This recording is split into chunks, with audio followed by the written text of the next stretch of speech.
Your players just reached the city you have been building up to the whole campaign. But running a huge city is overwhelming, and it feels like a single street with a bunch of blurred-faced people before your players decide to move on. I have an idea. Let's leave! And that really makes the experience fall flat. Mega fantasy cities are iconic, and we all want them in our game, so let's build one together. For this video, I'm just gonna generate a map on Medieval Fantasy City Generator. And here's our city, a blank canvas. So to get sculpting, our city first needs a couple of things.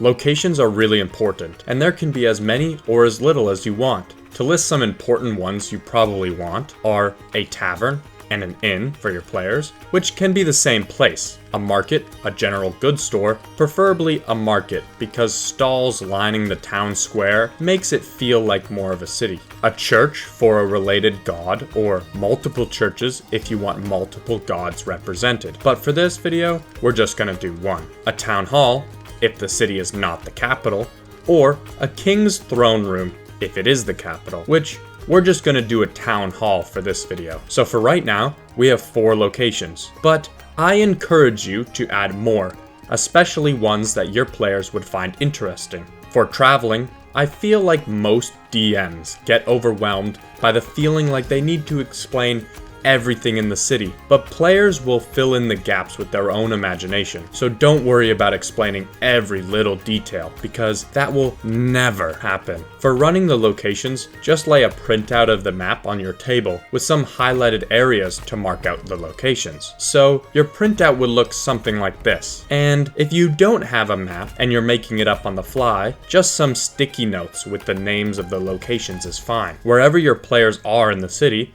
use a marker to locate them, like a mini or an indicator of some sorts. This helps a lot, showing where your players are located in the city. To move around the city, let them fast travel. I know it may sound boring, but it works. Now, you can let some time pass, maybe it goes from morning to early afternoon, but don't describe them walking through the streets. It just doesn't always work and can kind of break the immersion. Now that we have each location and we know how to get to them, let's talk about some key elements you need to incorporate into the play session.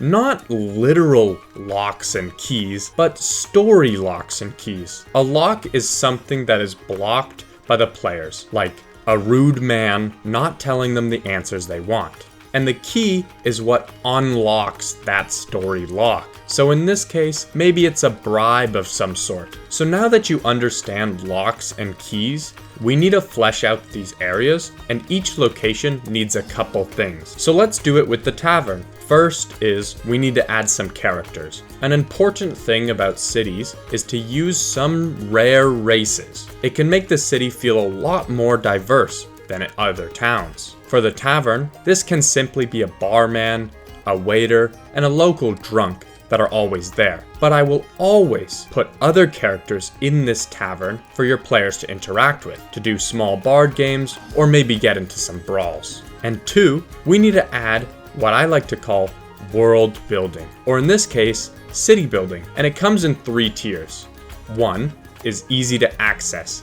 This stuff your players can simply find by walking into the tavern or even looking at it. It is what you describe to the players. The tavern is busy, looks scary, lots of people, it smells like booze, and homemade bread. 2 is the poking around phase. These are things about the location that the players get by talking to people. This can normally give the plot hooks or show some locks or keys. 3 is the locked world building. Some locations may not have this, but it's important for your plot points. This is information, items, or anything important to your players that is in this location but unable to obtain because of a story lock. And the last thing we need for the locations are keys to unlock locks, but we will come back to that later. So now that we have all the elements of the locations, let's look at the...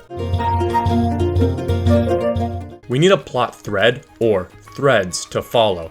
As a DM, you probably have some, but if not, I have some of my own for this video. And they can each be learned by visiting and poking around at locations. If you poke around at the tavern, you learn that no one buys the bread or booze, and people often leave the tavern with large amounts of money. So how do they make their money? If you visit the town hall, there are 3 characters: a guard, the mayor, and his advisor. The easy city building is that it's a small building and the guard is very thin. If the players poke around, you get told the second plot point. The mayor keeps going missing at night and comes back with unexpected bruises. The lock here is that the mayor does not tell anyone where he goes, and you need a key to learn. And his key I'm going to put in the market. The easy city building is that it's a central hub where all the city comes to do its trade. For characters, I have a salesman, a paperboy, and a farmer.